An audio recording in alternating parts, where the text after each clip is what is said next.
Hi, I'm Michele Replogle with Coldwell Banker Realty, and today we're going to talk about how to win in a multiple offer situation here in Santa Cruz.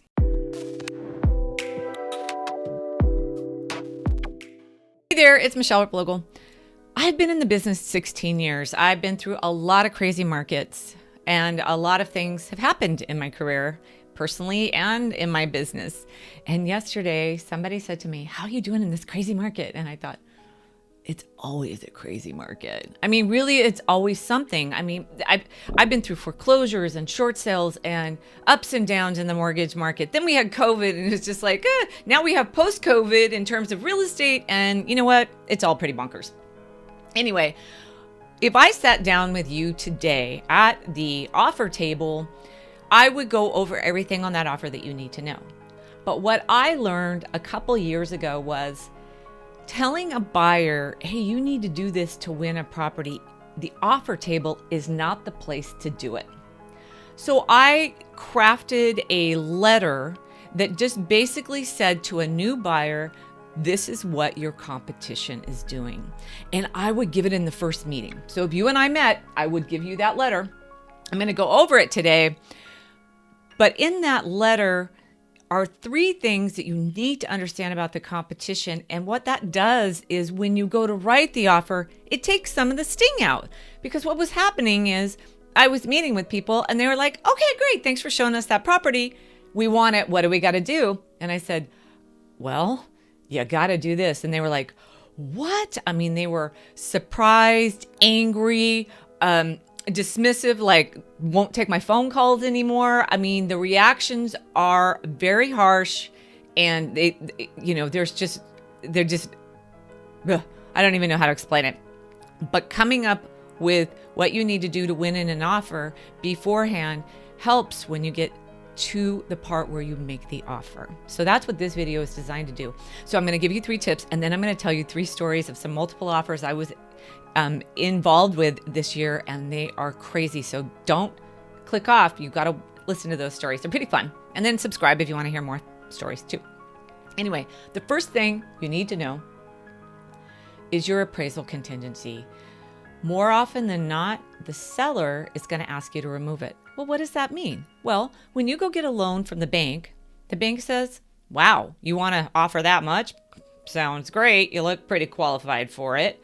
But you know what? You need to get an appraisal. You need to prove that price for it. It's kind of like asking dad for money.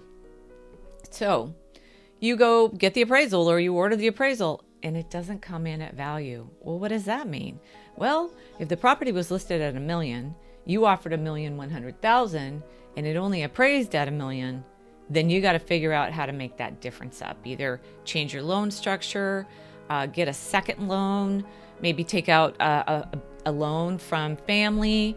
I mean, that's really on you. If the bank says, hey, it appraised at $1 million, we'll help you out. We'll get you there, but the rest is on you unless you want to do something a little bit different. So there's other ways to structure it. I'm not saying it can't happen if it doesn't appraise, but giving up that appraisal contingency is a little scary. It's like, well, I want to make sure that it really is value, comes to value. Well, here's what you need to understand about appraisals. First, appraisals are backwards. They're really yesterday's values. And as our prices keep going up in ceiling, it's harder to prove that value, even though people are more than willing to pay it and probably very qualified to pay it. So that means you got to figure that out. But your competition is taking that appraisal contingency off. A lot of times they're leaving the loan contingency on there and saying, can you just let us at least get qualified for our loan? And you might be saying, well, Michele, if I can't get the appraisal, then I don't qualify for the loan, right? Not so fast. It doesn't work like that. Basically, when you take that appraisal clause out, there's no contingency for that. After that, it's just how you qualify for the bank and get your bank loan. We can expound on that more if you call me, and I'll go into it more. But for our purposes today, basically, once it's removed, you can't use it again. Now, the next thing your competition's going to do, they're going to waive their physical contingencies. And what's that? Well, that's all the home inspections, termite inspections, pest inspections, which could be rats, because termite doesn't always include that. The preliminary title report. Sometimes a property has an easement on another driveway. You might want to make sure that's proper. We had a window broken in one, and the seller said they were going to fix it, so we signed off on it, and then they didn't, so we had to go back to them. I mean, there's all kinds of things in property, but most of the time, your competition is going, you know what? It's got 4 walls and dirt. We're going to take it. Most of those inspections will be given to you up front with the disclosures, but there's a lot of buyers that are just like, fine, we'll take it. We're good. We're good. We like the address. We like the neighborhood. Like I said, dirt in a driveway, we're in. The other thing you need to think about is when you have cash as a competition in your multiple offer situation. People get really intimidated by cash, and I understand. But you have to understand, cash buyers, a lot of times, they like to come in lower. They like to think they're going to get a concession for paying cash. Well, the seller doesn't always see it that way, and I certainly don't.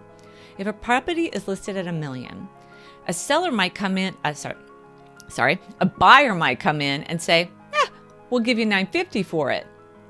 What? Why would I give you a discount? You're paying cash. That's great, but we want $1 million for it. Okay. The buyer might come back again and say, okay, we'll give you $975. And the seller's like, look, I have other offers. And then the seller may get another offer or multiple offers, especially in the $1 million range. And they're all over $1 million, but you just got to wait another 20 days for that money. Now, why wouldn't the seller just wait? Well, it depends on their situation, but for the most part, sellers will just wait to get the money that they want. So cash is not always king. It can be queen, but buyers, don't be intimidated. You might have to pay a little bit more, but a lot of times sellers just don't discount for cash. So don't worry about that. That is something your competition is doing. Now, I was involved in a couple multiple offer situations this year. One of them was 770 Crystal Lane. It was listed at $999. It's a 2-3, 1,800 square foot house. The house was kind of a wreck. The lot was 19,000 square feet in live oak and super buildable. It was actually a pretty cool property. It had so many showings. I made an appointment. The listing agent, after a while, said, just go. Everybody's there. Just go. And we went, and it was just wild. It was like a party. There was just people everywhere hanging off the roof and everything. And my cash buyer wanted to write an offer on it. And we did. We wrote in the neighborhood of 1.2. And I was like, I think it's going to go more for around 1.8 based on the activity. And it has to be cash. Now, my buyer was cash. But it got 18 offers, and it went for 1.638 cash. And we were in that neighborhood of 1.2 cash with no contingencies. I mean, we were just good to go. We didn't even get a counter. We weren't high enough. So that was kind of fun. Then there was the other one on 114 Mountain View Avenue. You might know this one. It actually got into all the newspapers. CNN even did a story on it because this property was listed as 328 square feet. It actually lived bigger. The lot was almost 4,000 square feet. It was listed at 988 and it went for $1,025,000. I don't think it got a lot of offers. I want to say it got like 5 offers. But basically, the square footage came in at $3,125 per square foot. That's what's happening here in Santa Cruz. And this is straight talk. This is stuff you need to know. What are your competitors doing when you're making an offer in a multiple offer situation? Yeah, they're bidding on crazy properties. They're bidding crazy prices because they're getting some dirt. Now, the one on Crystal Lane had a big lot and was near the harbor and the beach, and it was really fun. And Mountain View was really, really close to Seabright Beach. The other one I had a buyer want was 111. I think it's 111.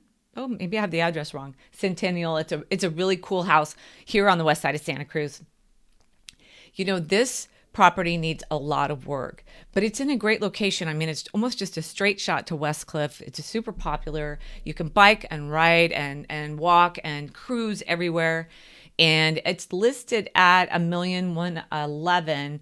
And I had talked to a buyer and I said, you know, this is going to go for a lot more than this. And you just need to know that this kind of property is just, it's bait. It's a great lot.